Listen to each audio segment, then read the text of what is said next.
Killer whales are superstars. They are so attractive. They're so fascinating. Powerful and majestic, orcas are also incredibly fragile.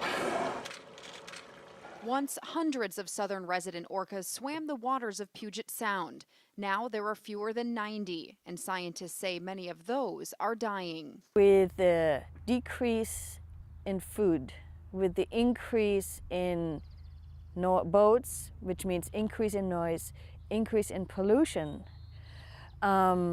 there's nothing but a trend down.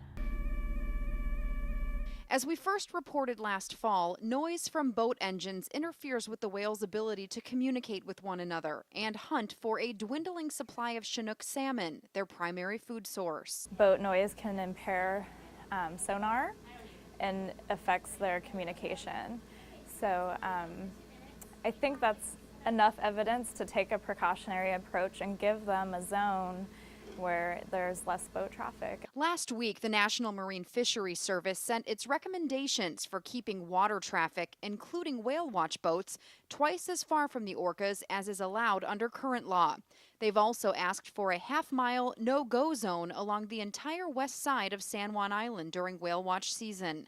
Those changes were first proposed 2 years ago, but even as research linking boat noise to the orca's shrinking numbers continues to pile up, the government has taken no action. Why has this process taken so long? Well, part of it is that we wanted to involve the public, and in fact we'd hoped to have these regs in place a year ago, but one of the reasons it's taken so long is we extended the public hearing period. Brian Gorman says the Department of Commerce is now reviewing the plan. Then it goes to the Office of Management and Budget for approval before local fisheries officials get final word. I expect it's going to have to go through a lot of hoops and some bureaucratic toing and froing.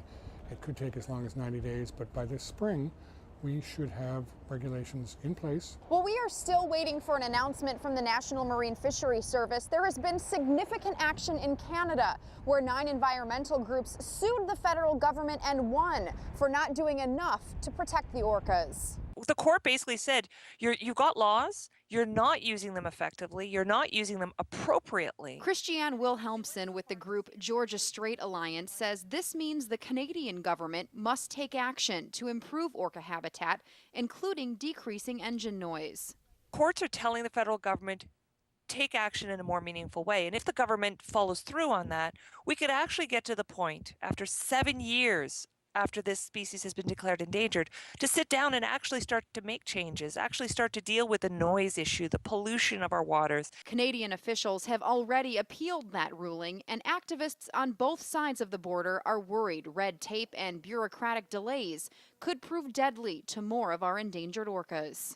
It's another season where we're allowing more stress to be put on these animals. I mean, you have to start asking yourself at this point, how much more can they take? You ask anybody, it doesn't matter what they do for a living, they could be a politician, a bureaucrat, or anybody. If you ask them about the orca, I bet you would get a response of, oh, we love them, they're beautiful, they're magnificent. Why is it we can't turn that into action? Dana Rebick, Q13, Fox News.